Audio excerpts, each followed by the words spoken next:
start. Learned Council for the District Cooperative Banks, however, submitted that the Reserve Bank of India must assure that the entire amount offered by the district cooperative banks for exchange after due verification in the form of demonetized notes will be duly replaced by commensurate amount of legal tender notes contemporaneously. The learned Attorney General, on instructions, submitted that the policy of replacement of legal tender notes as applicable to public sector banks and other banks will be applied even in the case of district cooperative banks for exchange of demonetized currency with the legal tender currency. We accept the assurance given by the learned Attorney General in this behalf.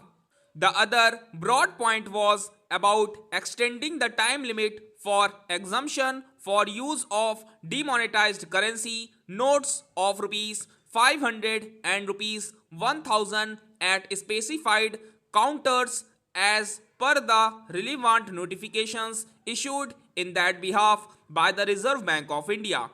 It was contended that the exemption period provided in the concerned notification is expiring.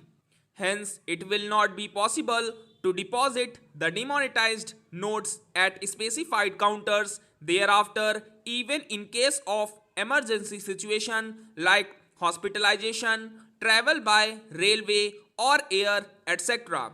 In our opinion, whether the exemption period should be extended or not must be best left to the judgment of the government of the day, with a hope that the government will be responsive and sensitive to the problems encountered by the common man.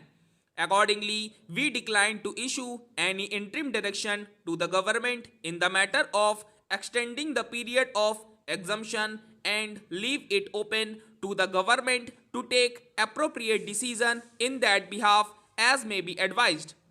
The other serious grievance made by the petitioners is about the denial of right to withdraw the prescribed amount of rupees 24,000 per week per account holder in spite of notification issued by the Reserve Bank of India permitting such withdrawal. It was submitted that if the government has issued such notification after due consideration, it is obliged to ensure that its commitment made under the said notification is implemented without any exception. The ground reality, however, contends learned counsel is that the banks are refusing to pay full amount of rupees 24,000 per account holder per week on the ground of non-availability of enough volume of legal tender currency. According to the learned Attorney General, the government has already made it amply clear that it would take around 50 days time to streamline the cash flow. That period is still not exhausted. He submits that as of now, the Reserve Bank of India has been able to infuse around rupees 5 lakh of the new legal tender notes in the form of rupees 500 and rupees 2000.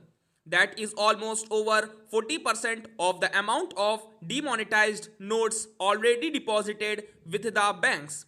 Further, the authorities are working to the best of their ability to defuse the crisis of cash flow situation by printing new notes. Stop.